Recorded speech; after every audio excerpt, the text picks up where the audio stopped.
But let's speak to our talkSPORT transfer reporter, Alex Crook, who has his finger on the pulse, as always, and knows exactly what's going on. How you doing, Crookie?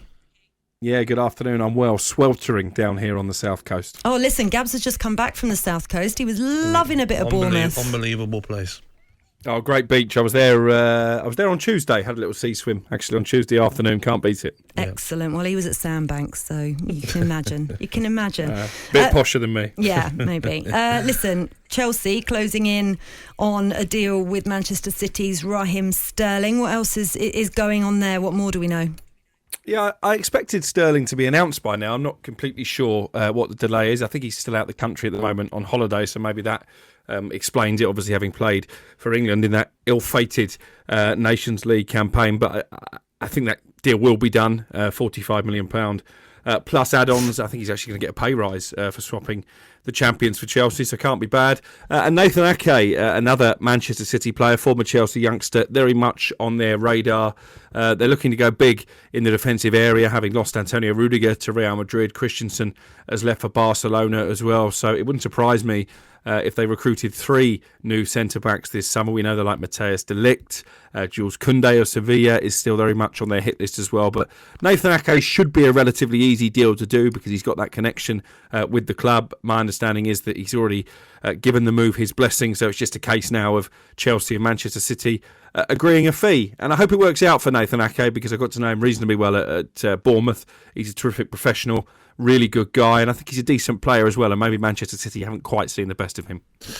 Alex, I wanted to ask you about Raphinha because Chelsea have agreed a fee and he sort of put them on hold, hasn't he? And like Barcelona, I really want to go to you instead of Chelsea, but if you can't get it over the line, then Chelsea, I will join you. Surely Chelsea can't be happy with being treated like that by a player. Yeah, it's not a brilliant situation to be in. We know this afternoon Leeds have confirmed that Raphinha will not be joining them on their pre-season tour of Australia, so a bit of a Cristiano Ronaldo situation developing, although in this case it isn't personal reasons, it is because Raphinha is trying to secure his move away from Ellen Road. I think most Leeds fans knew he would be leaving. He had that emotional moment when he sat against the goalpost at an empty Ellen Road after their final home game of last season, jumped into the crowd after they secured survival at Brentford. As you say, fee already agreed with Chelsea. Barcelona deep in conversations overnight to try and get near the money that Chelsea are offering. They've not got there yet, and I think their structure is very different. I think it will be a heavily instalment-based transfer if it happens, but Raphinha has made it pretty clear that Barcelona is the club for him. He's already agreed personal terms, did that very early in the summer. So as you say, you do wonder really why Chelsea are wasting their time with this one, and if the move to Barcelona doesn't come to fruition, do they really want him, knowing that his heart was elsewhere? Manchester United, obviously, a team you hold close to your heart sometimes. Lisandro Martinez, they've upped the offer for him, and they've brought in a goalkeeper, haven't they? Or about to. Yeah, Lisandro Martinez, again, is in limbo at the moment. Ajax, I don't think, have formally rejected Manchester United's latest offer worth around €50 million, but they haven't accepted it yet either. So conversations still ongoing. There is a confidence from Manchester United they can get this deal done, that Lisandro Martinez prefers a move to Old Trafford than to Arsenal, who've also had a couple of bids rejected. And the goalkeeper you mentioned is not somebody I know a great deal about. Indeed, I only got given his name by our colleague up in the Midlands, Jeff Peters, earlier today, but it does seem to have legs. Thomas Strakosha, he's a Greek-Albanian who was playing for Lazio. He's available on a free transfer, but I'm told he's decent. I'm told he can put a bit of pressure on David De Gea. Obviously, Dean Henderson has been allowed to go out on loan to Nottingham Forest, newly promoted, so they do need a new number 2 goalkeeper. They've got Tom Heaton back at the club as well. There was talk of Daniel Bachmann coming in from Watford, but they've not been able to agree a price with him. So this deal looks like it could well happen, and Manchester United might get themselves quite a handy number 2 goalkeeper. Alex, I said last season, throughout the season, that I didn't think Pulisic and Ziyech were good enough for Chelsea, and I'm going to get them to winning Premier League titles. And it looks like Thomas Tuchel and Chelsea agree on that. They're looking at Sterling to come in, Raphinha to replace both of them. Where do you see Ziyech and Pulisic going?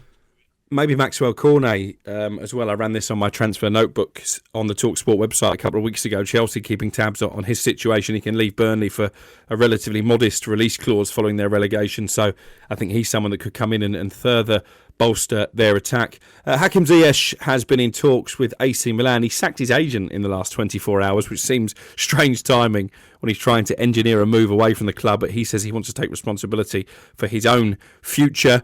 Clearly not been happy with the role that his agent has played in negotiations. Maybe not happy the deal hasn't happened yet. So Italy, a potential destination for him. Liverpool took a look at Pulisic earlier in the summer. He's a player that Thomas Tuchel that Jurgen Klopp admires. I don't know if that will happen, but there was that cryptic tweet, wasn't there, towards the end of last season from Pulisic's dad, basically saying that he's committed to Chelsea, but they're not committed to him a big 6 months ahead. So I think probably he is one of a number of players who could leave Stamford Bridge. Callum Hudson-Odoi could fit into that category as well. So it's going to be a summer of change in West London, as it is for a number of Premier League clubs. Tottenham have brought in half a dozen players. They're looking to move on. People like Ndombele, Lo Celso, Joe Rodon, Tanganga. I think this is the busiest transfer window that I've ever been involved in, and we're only in the second week of July. It's crazy, isn't it? I was just thinking that exact same thing. And then, of course, Roma with Wilfried Zaha. Do you think he could finally leave Crystal Palace? Not sure on that one. To be honest, I know Palace will want to keep him. They'll demand big money, as they have done in the past. But I think he's only got a year left on his contract. So I assume they're trying behind the scenes to tie him down to a longer deal. I don't see Wilfried Zaha as a Jose Mourinho player, I have to be honest. Brilliant stuff. Alex Crook, a pleasure as always. Enjoy the rest of your weekend. Will do. Cheers, See you guys. later, mate.